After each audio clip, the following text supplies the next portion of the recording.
can't turn around though. Juice for the color.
So last night we slept under the stars in that tent. Woke up to the sunrise right now and it's absolutely stunning. And you can actually see Arches National Park in the distance.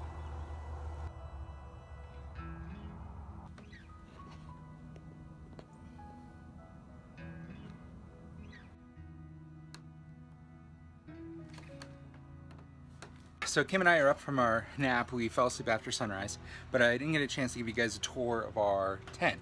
But I'm gonna show you right now as I walk in. This is what you see. You got 2 guest chairs, a table, a beautiful king-size bed, dresser. You can hang your hat, your cowboy hat when you're done. Nightstands for both. Lanterns, which are battery powered, a wonderful set of robes, towels, and some water. And yes, there is a bathroom. Toilet, shower, sink.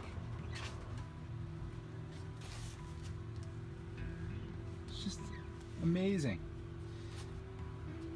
Nice, comfortable chair, a stove for the cold nights if you come here in the off season. Or even during the summer, it does get a little chilly. That is where we watched sunrise this morning, and it was absolutely perfect.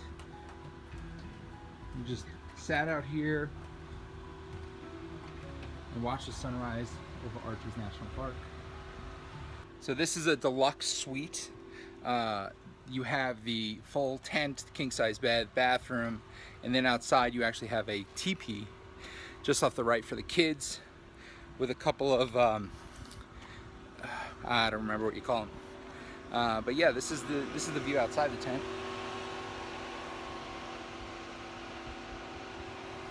As you can see, and there's the teepee right there.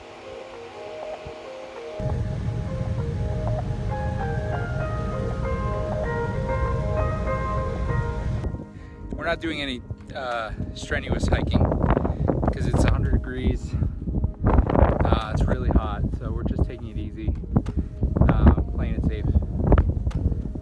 Getting dehydrated really quick out here.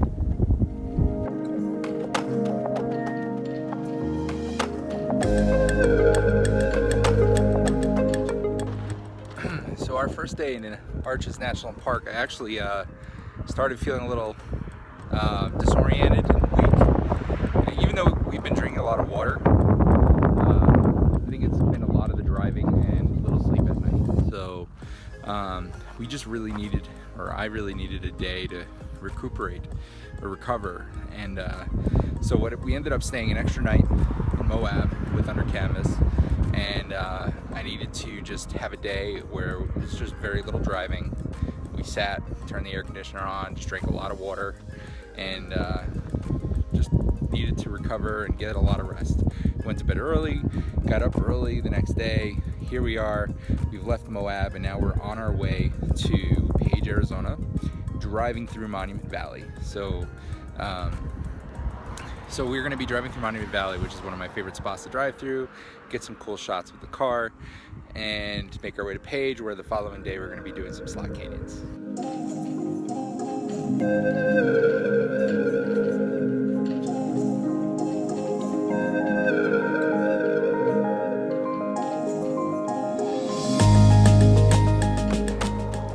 Kim and I took a little pit stop at a reservoir, get some photos. This is the first time we've seen water in the last 2 days, or body of water, and beautiful. And we're still haven't reached Monument Valley yet, but we're on our way. We're just passing to Utah Canyon Country.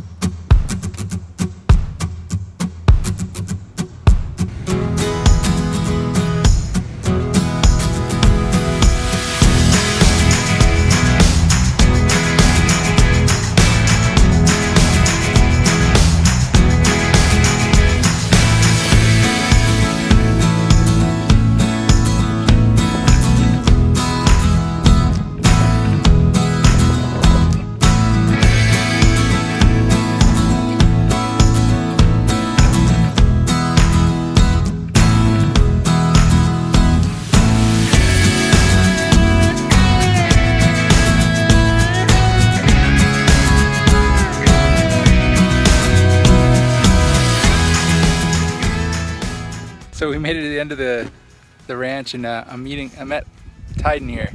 Say hello to Tyden. Tyden, say hello to everybody. Hello. How you doing? Where are you from? Monument Valley. Yeah. What do you do here?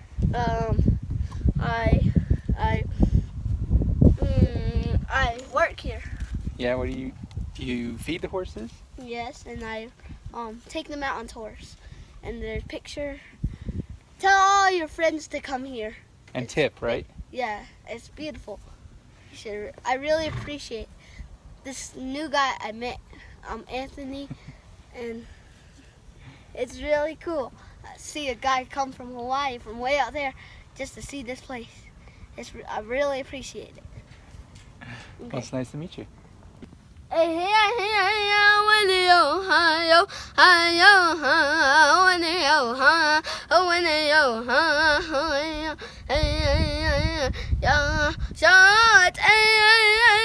Love me, hug me, hold me tight.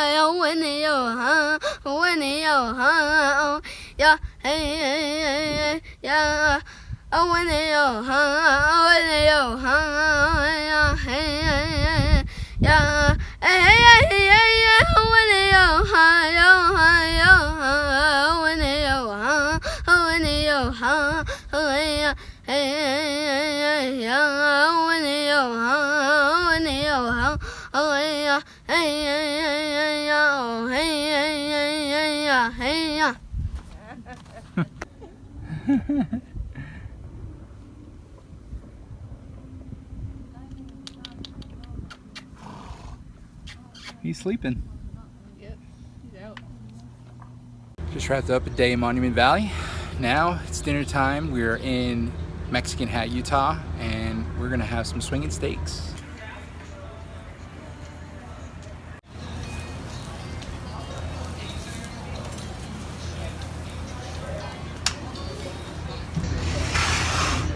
There we go.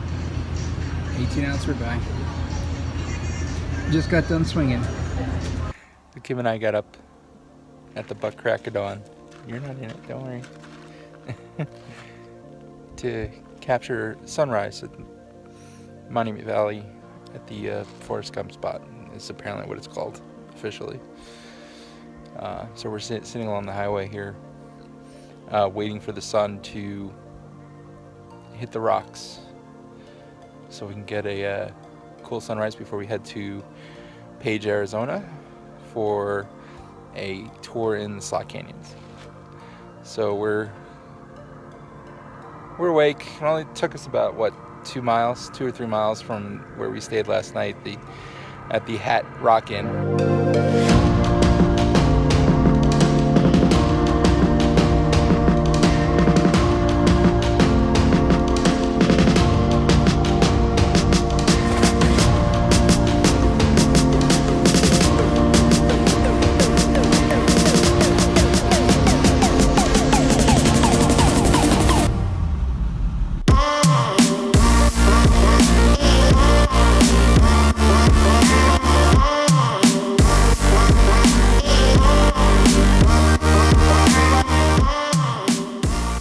So this has become a daily routine where we actually bought a cooler when we got here.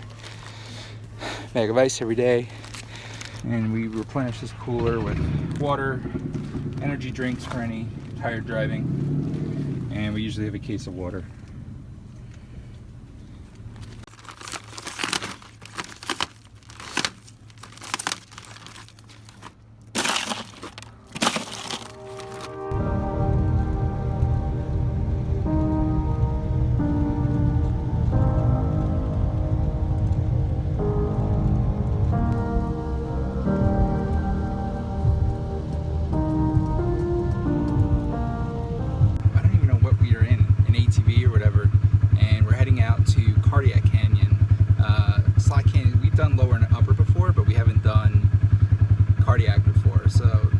We actually have like 4 or 5 hours out here, and our tour guide is Tillman. His name's Tillman. Really awesome guy. I saw him on YouTube, and he's taking care of us today.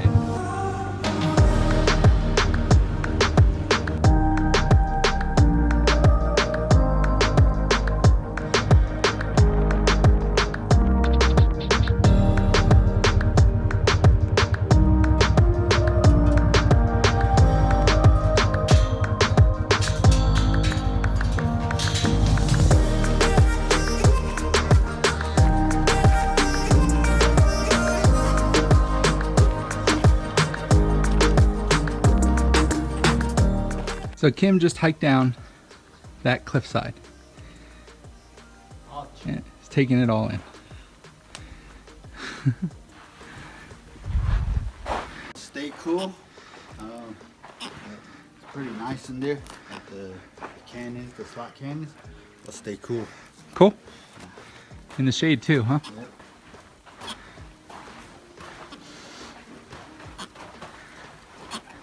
So we're gonna find like mouse, half-eaten rabbits. Nice. And more in here.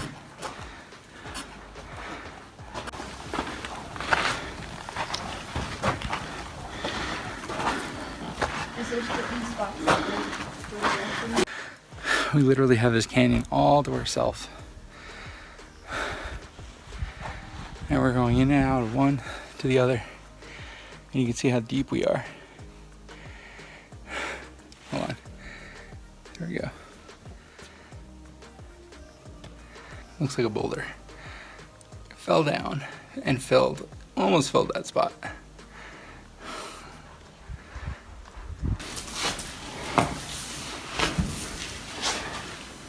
I'll come around.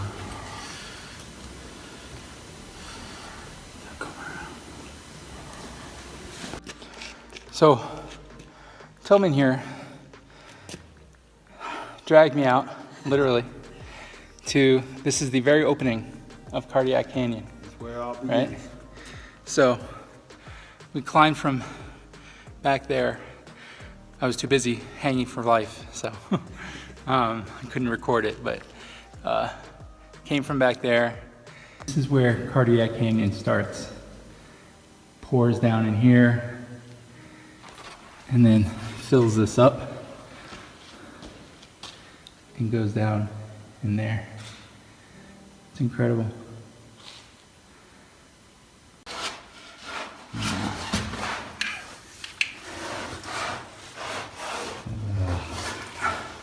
Training this guy from cliff jumping. Oh my God, dude. We're halfway there. Just keep getting wedged in there. Yep. You got it. Yeah. Just follow your shoe. You got it. I can't turn around though. Now just keep wedged. Just get wedged in. Just keep getting wedged in. Get wedged in. You're not going to go nowhere like if you get wedged in. You're there. You're there. You're coming down just nice and easy. Nice and easy. You got this. You got this. Just come out.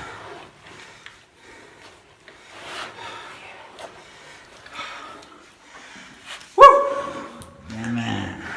For this guy. He's a mountain climber now. mountain goat in action. Check this out. You okay? Yeah. One of the hardest part of cardiac. We conquered. Way up there, see it? Yeah.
So we're at Canyon De Chelly, I think that's how it's pronounced. And we're hiking to Sliding House Overlook.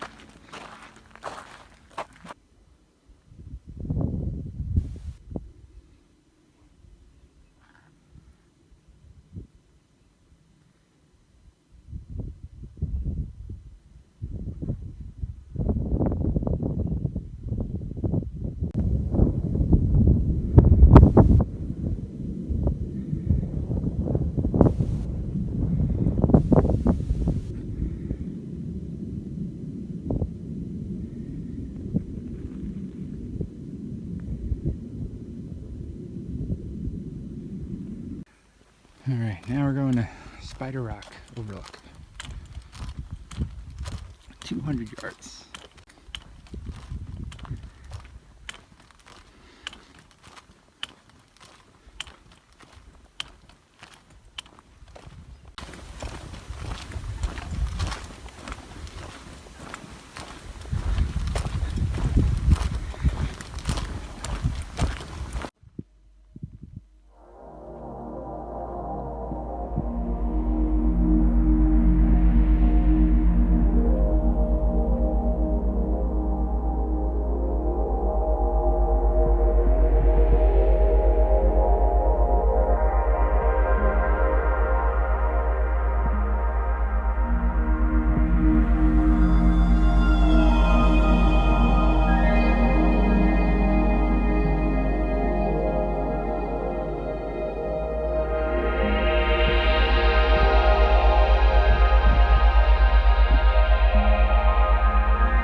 this wash we're driving through, people call it Chinley Wash.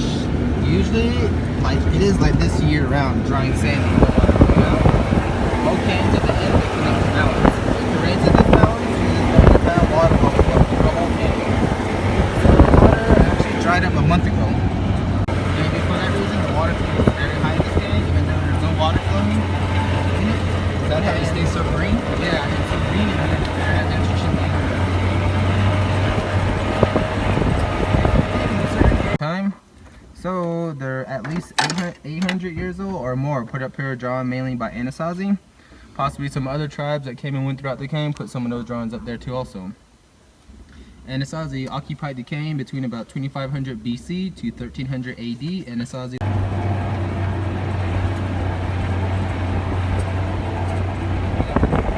So to the left there's a fence right over there to the left of the tree. Beyond it's private property. To start school, and I came back out and went to school with my mom and sister. My little brother stayed in there until he was old enough and he came back out and went to school.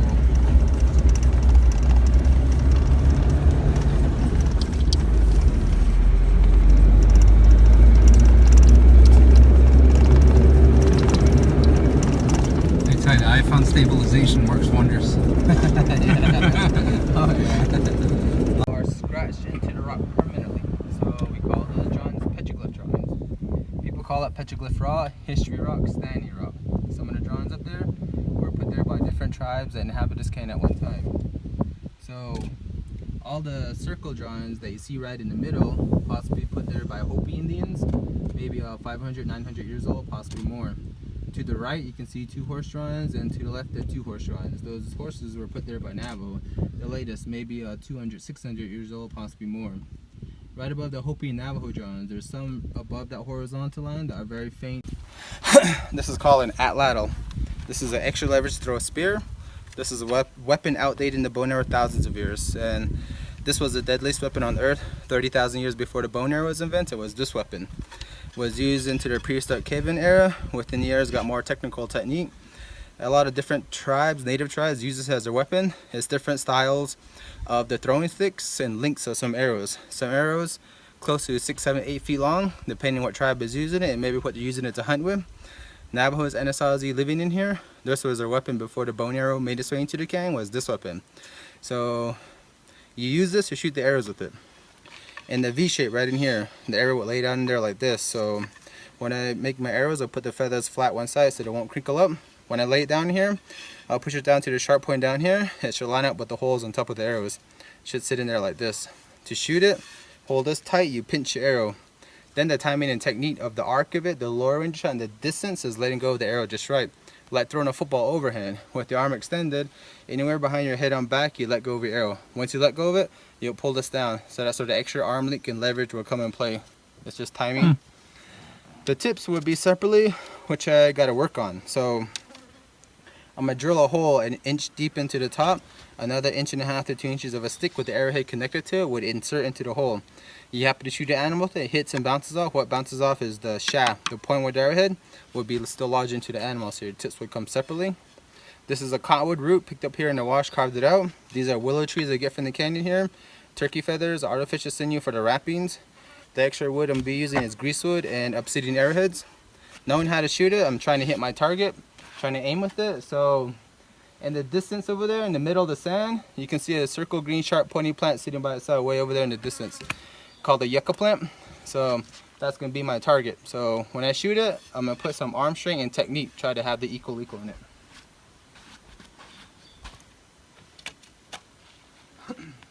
Shot here.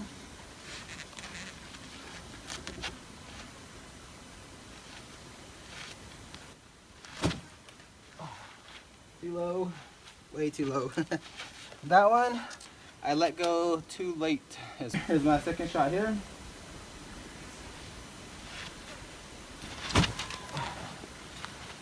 Too far to the right this time. That's it. Oh, sorry. Got that on camera.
maybe 55, 65 people, more or less, possibly living it all together at one time.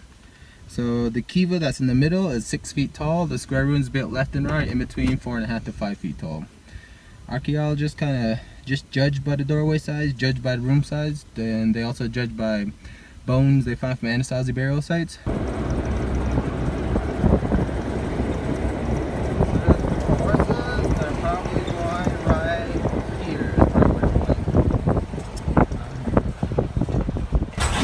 Was dug by the Park Service.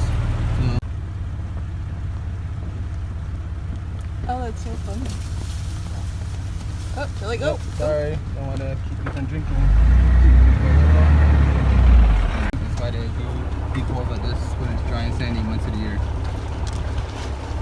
So, when we're digging the wash, 2.5 feet down, you'll come across the water. There's no fear, just walk right on in, try to cool himself down.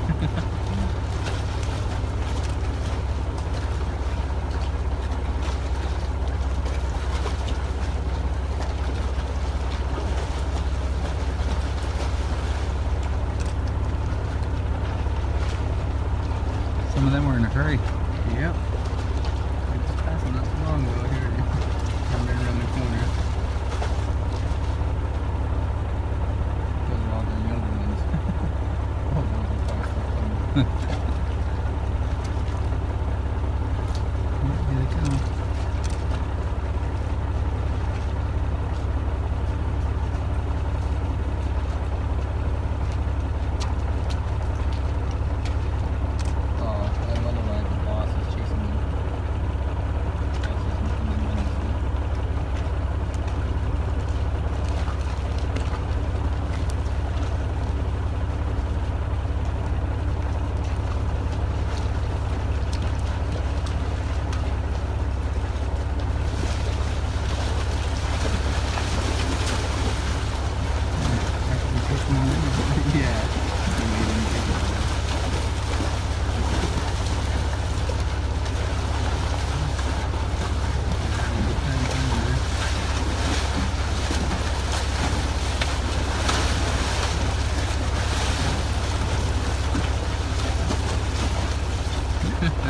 There you go.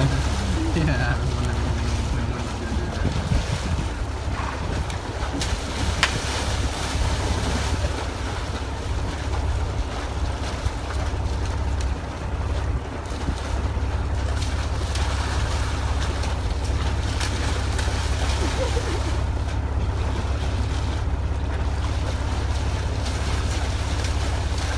Keep digging over there.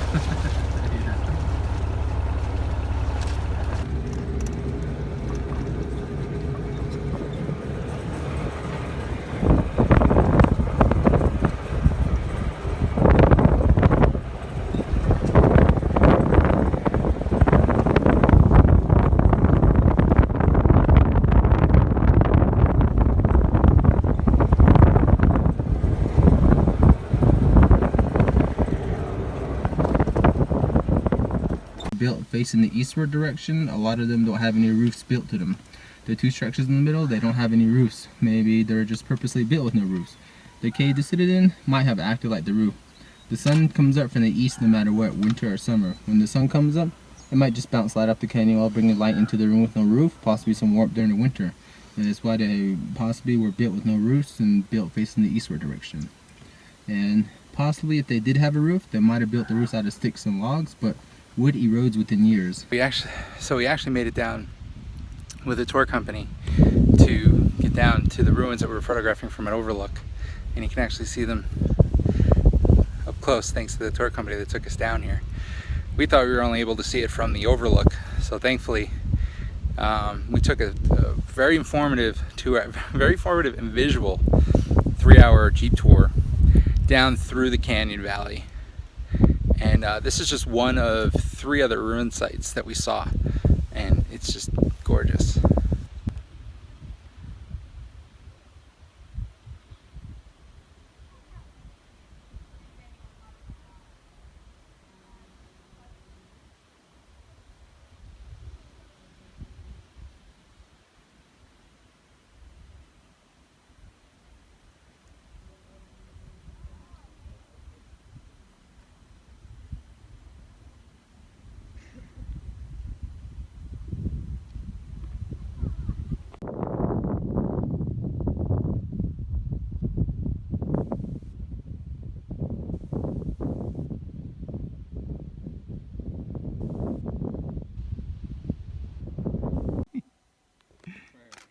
do it again.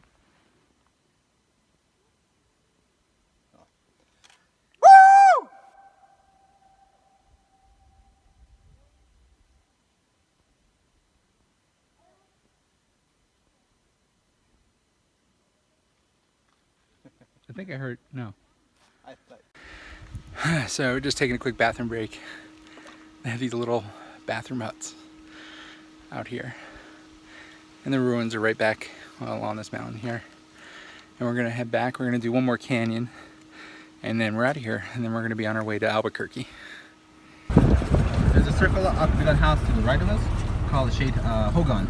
It's a Navajo traditional home. So that's what we call a female Hogan. And the female Hogan is built with 8 to 9 sides. And the female Hogan is what families live in, they get raised up in, is the female Hogan. The male Hogan is built with 5 sides, and the male Hogan is just used for ceremonies. So, Navajo traditional home. Is there someone living in there now? No, they just have a storage area there. But the landowner, they do just kind of camp out here and there, here and there.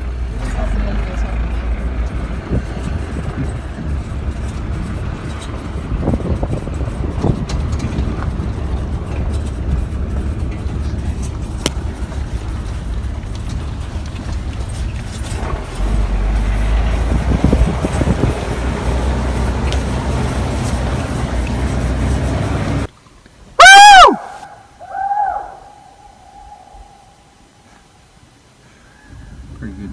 Just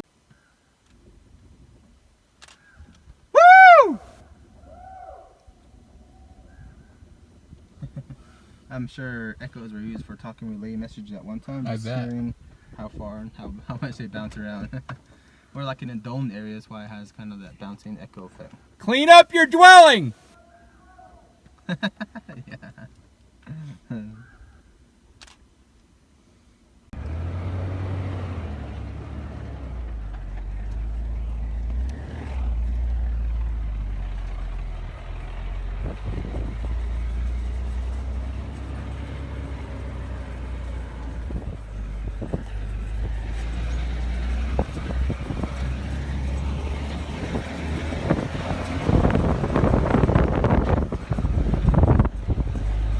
Hard to believe.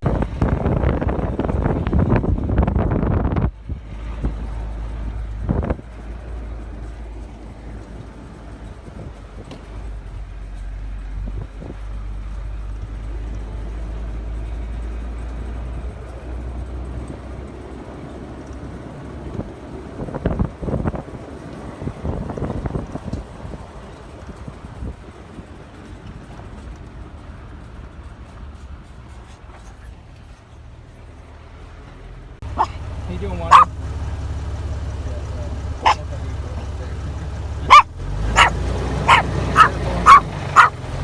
Pair of shoes all back there. She has the biggest orchard in the canyon, which brings back 5 unwelcome visitors to black bears.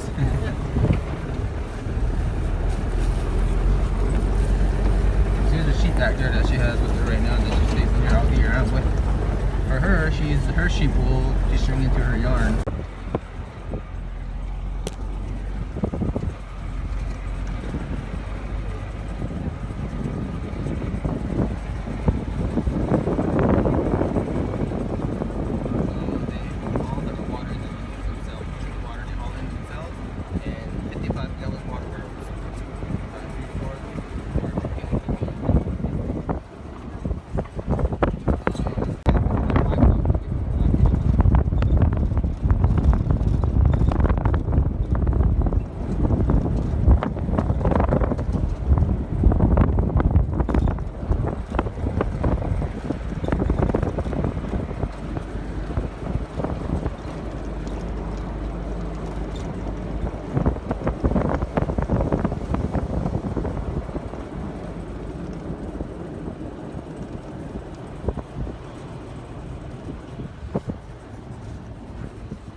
frames and it looks, you know, white, and then rub your fingers and then the frames different.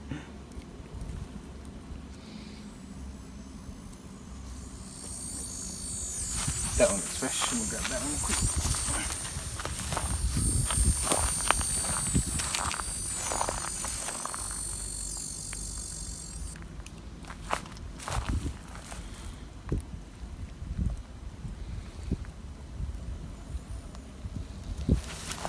Check that in there. This white stuff here is used for the color red. That's one.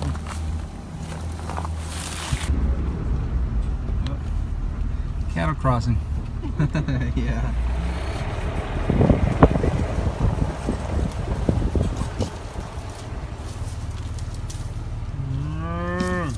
People raise a lot of horses and cows around here. Look at that. Matter, buddy. Some big of a horns.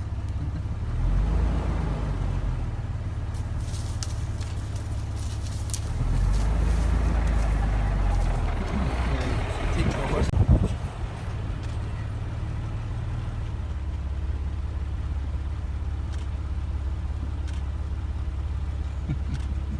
He's like, yeah, we lost our privacy.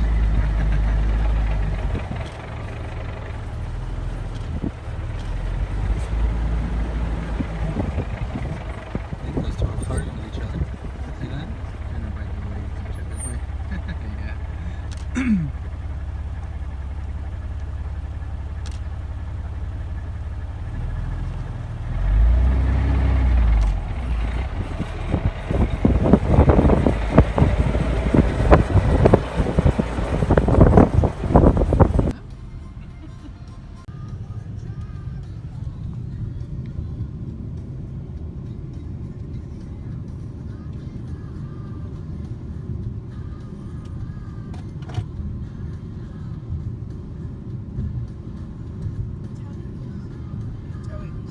Window Rock is that way. Maybe it was the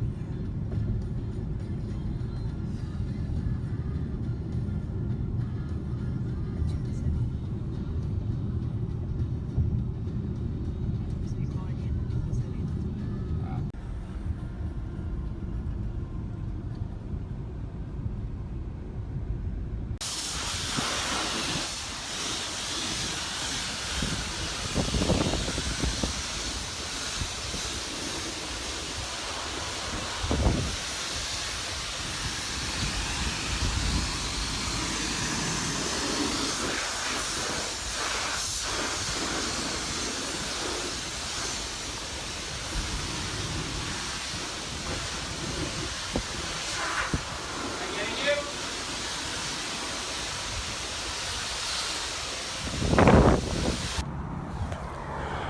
So Kim and I just wrapped up our day, which we didn't expect. We stayed in Tillman and did a tour of the Canyon De Shea, which was absolutely beautiful, and it ended up being a 3-hour tour and taking up our entire day, which we would have driven to Albuquerque during the day and had some time at night. But now we are in Gallup, New Mexico, just crossed over the border, and we're getting some dinner at Anthony's Fine Dining Mexican Food.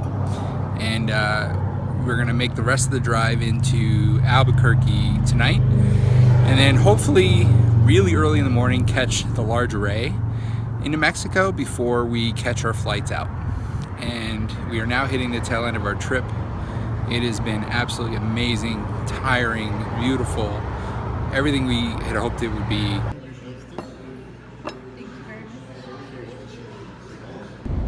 Morning guys, so it's about 5 a.m. in New Mexico right now. We arrived at our hotel last night around 11:30, unloaded the car, repacked all our stuff. I have one more mission. I have one more place to see, photograph. Kim wasn't into it too much. She wanted to stay back and get some sleep. I had to get it in. It was on our itinerary. But with all the scheduling changes, it was one of those things that whether or not we were going to keep it on or not, but I'm trying to cram it in before my flight later this morning. I thought it was only an hour away. I apparently was wrong. It was in a 2-hour drive instead of 1. So I got up at 4 a.m. and I was hoping to be there at sunrise. Doesn't look like I'm going to be there at sunrise, but probably about 20 minutes after.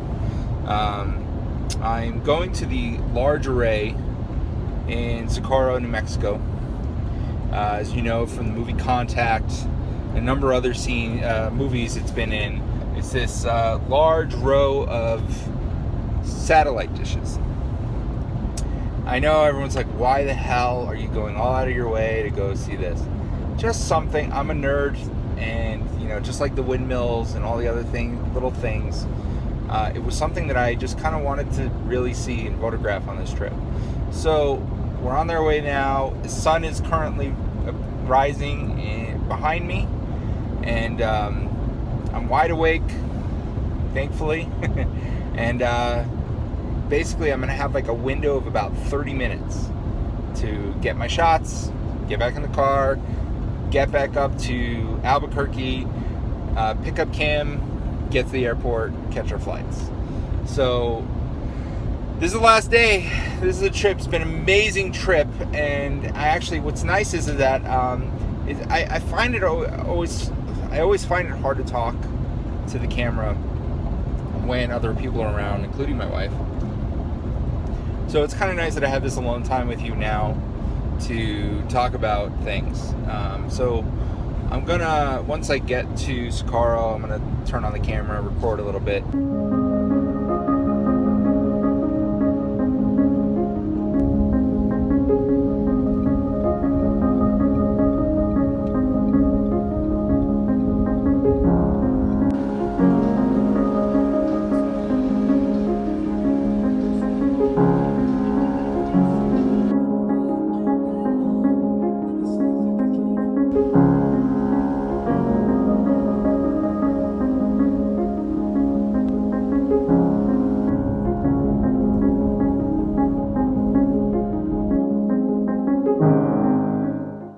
So found the official entrance for the visitor center here. Just getting a nice look from a distance as we come on in. So I made it to the large array. You can see behind me. About 20 minutes to get some of my shots, so I gotta be quick. But man, the sunrise was beautiful. I just wish I was here just about 20 minutes earlier.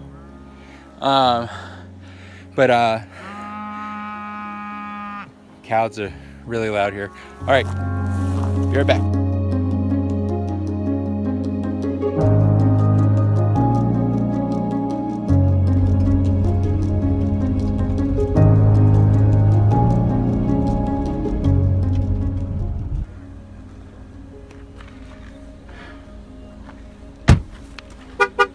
So this is a large array.